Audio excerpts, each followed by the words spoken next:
सुप्रभात। आज मैं चित्रा कक्षा 10वीं स की छात्रा आप सबके सामने सीबीएसई द्वारा आयोजित ई कहानी वाचन प्रतियोगिता में भाग लेने जा रही हूँ। मेरी कहानी का शीर्षक है बचपन की गलियों से गुजरती यादें। आज जब मेरी नज़र आसमान में टिमटिमाते तारों पर गई तो मुझे एक कहावत याद आई, वक्त सदैव एक सा नहीं रहता। खैर, सच भी है। जिस तरह कभी कोई पुस्तक या कोई दोहा हमारी स्मृति में हमेशा के लिए बस जाता है, उसी तरह बचपन की यादें, वो गलियां, वो सुकून के पल हमारी स्मृति में इस तरह बस जाते हैं कि हम उन्हें कभी भुला नहीं पाते। उन ख्यालों को जी लेने का वह सुकून हर व्यक्ति को उसी तरह गुदगुदाता है जैसे सुबह विद्यालय के लिए उठना और फिर पता चले कि आज तो छुट्टी है। आज तक मैं अपनी स्मृति से वह पल न भुला पाई जब मैं अपनी छठी कक्षा में अपने गांव गई थी। उस वर्ष मैंने अपना जन्म दिवस गांव में ही बनाया था। गांव में जाते ही सुबह से मस्ती शुरू हो गई, लेकिन सुबह होने से पहले एक काम और था, नाना नानी जी का आशीर्वाद लेना। जैसे ही हम लोग मंदिर गए, मंदिर से आते ही बाजार की ओर जाते हुए हमने देखा कि वहाँ पे नया ऊँट आया है।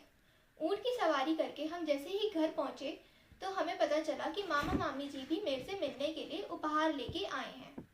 पूरा दिन खेलते कूदते बीता और शाम को केक काटा गया। अगले दिन से तो मौज मस्ती का कोई ठिकाना ही ना था। सब लोग मिलकर एक साथ कनकुए उड़ाते थे, कभी गान में चले जाते थे। हम लोग भी वानर सेना से कम ना थे। हम लोग इधर उधर घूमते फिरते रहते और पास के एक खेत में चले जाते। खेत में बंदरों ने अपना बसेरा डाल लिया था।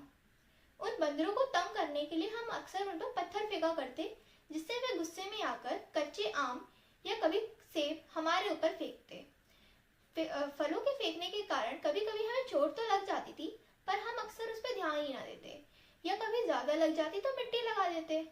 घर वालों को इस बारे में पता ना चल पाता। चोट लगने के बाद हम उन फलों को इकट्ठा करके एक साथ खाते।